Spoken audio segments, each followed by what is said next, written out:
Welcome back to Simply Fujica, a place for budding and aspiring entrepreneurs.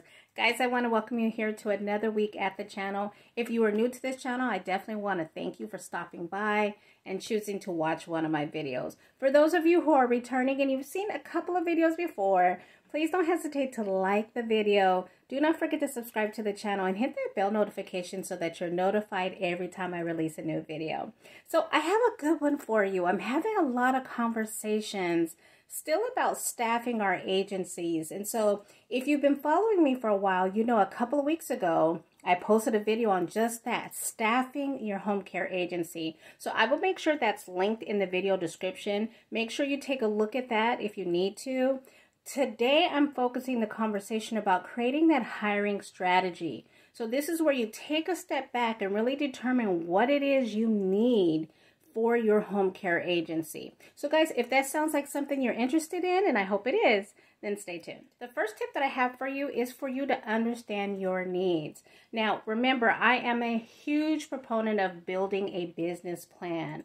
I love building a business plan because all of the questions that you have about your agency, the hows, the whys, the number of how many people you need, all of that is answered in your organization foundation, which is your business plan. And so you want to understand, what do you need? Do you need to hire 5 members of staff? Do you need 10 home care associates? Do you need 3? What is that number? And how soon do you need them to start? So the first thing you want to do when you're creating that strategy is know how many you need.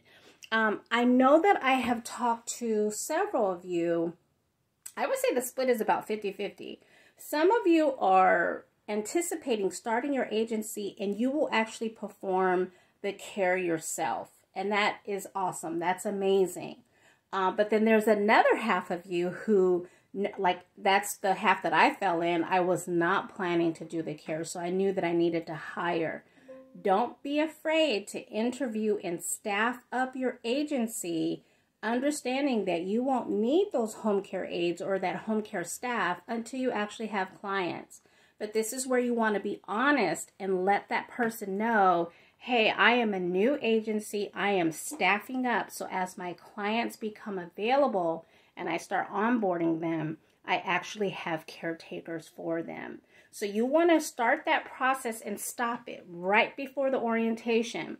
Because remember, any activities that you have that is considered a work activity, that person needs to be getting paid. And so you want to stop at that point because you don't want to start that payroll. You don't want to start payment until they're actually working for you. So based on the amount of clients that you anticipate having, so remember, in your business plan, you're going to be anticipating for how many clients that you anticipate having at a certain amount of time as you grow. How many home care aides do you need to take care of those clients? So that number is going to be revised a couple of times, right? Because your first set of numbers are going to be anticipated. And then you will start updating those anticipations based on results as you actually start to convert clients. So I hope that makes sense. But this is how you're going to determine how many home care aides you need to ensure that you're properly staffed. The second tip that I have for you is you want to create your job description. So your job description is really based off of your need that you identified in the first step, right? So again, I always pick these 2 items because this is what I hear over and over. The main problems that we have in this industry is retaining our home health aides and making sure that their attendance is where it needs to be so that your home care facility will be thought of as a reliable one. And so you want to address those things when you're hiring. What are some good questions? Did your last job have an attendance policy, right? What did you think of that attendance policy? You know, those types of things. Would your last employer say that you were reliable, right? So just certain questions that you can ask. Now, you don't want to ask anybody, hey, are you going to have a problem coming to work tomorrow? Are you going to have a problem? You can't ask those types of things, right? But you can ask them, do they anticipate having any issues coming to their current position, right? So this is going to, and listen, pay attention to cues. All of a sudden, person starts stuttering. They're not looking you in the eye. That's a cue, right? So you just want to make sure that you follow your gut when you're talking to these people. You're looking at their resumes. If you see several jobs within a year, that could be a red flag. Okay, so you just want to kind of dive into those things because we only have that person's word and the experience that we have in front of us to make those decisions. The third item that you want to do, you want to post your position. Now, like I shared in my last video, you really want to have a budget in mind.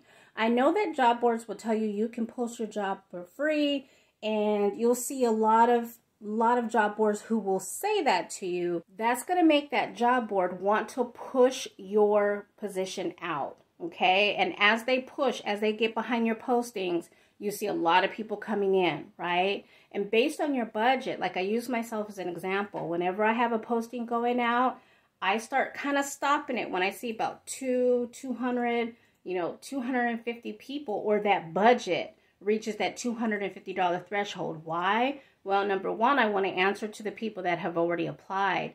Number two, I want to make sure that I'm getting the quality candidate that I'm looking for. Because if I'm not getting anybody that I'm looking for, there's something wrong with my job description, right?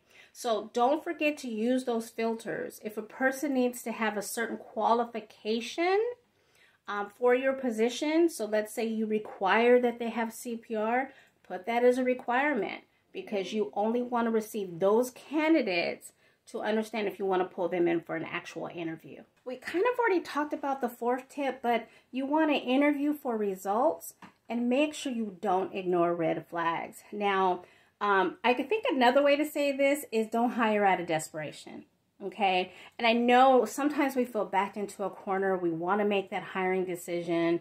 We want to bring this person in. We need somebody to do the job. But quite honestly, you need the right person to do the job, right? So you want to make sure as you're interviewing, if people are saying stuff to you that really doesn't jive or really doesn't connect, because remember, you're interviewing for connection. You're interviewing for fit. And if this person is not a good fit, you want to save yourself and the candidate's time, but not exploring a position that is not going to be a good fit in the end. So any red flags, you want to make sure that legally you're asking the right questions. You're not going outside of any type of laws or anything like that. But you do want to make sure that you're asking the right questions. And based on that person's answer, it'll let you know if you need to drill down a little bit more or if you need to wrap things up because this person is just not what you're looking for. The fifth tip that I have for you is once you find that ideal candidate, it's time to initiate the onboarding process. So that includes your offer letter, that includes starting your onboarding process that I've actually done another video on. So I will make sure that's linked in the video description for you as a resource as well. But this is a high time for you, right? This is a really good time for you and your now employee. And so you want to make sure that they feel good, that they feel welcomed, that you're confirming or affirming the reason for joining your agency. So this is a good time. You might want to have a little welcome gift for them if you can. You definitely want to make sure that they feel wonderful during the orientation time, that you're able to answer any questions. You really just want to tout your position as the position that they want to be in. And really make them feel good about the decision that they made to join your agency. Also, this is a time that you want to be really clear. So you want to pull some things out of your handbooks, your employee handbooks, to really talk through and discuss with that employee so if there are any questions that they're answered at that time. Also, if this is a contingent offer letter, so that means you gave them an offer contingent upon them finishing steps, this is a good time to reiterate the timing that they have associated with completing those steps and make sure that you're sending updates with them. That actually reminds me, if you do hire someone and you don't have the clients yet and this person is waiting, do not forget to keep them involved, keep them updated. That could be a phone call, that could be an email, but you definitely want to keep a person updated as to where they are with the hiring process. If they don't hear from you, then quite naturally, they will think it's time to move on. Okay, guys, so hopefully you did enjoy this video. I know some of you are still going to need help with putting these strategies together. You're still going to need help with what are those interview questions? How do I Interview for impact. What does that look like? Once I do hire someone, how do I get them connected with the state?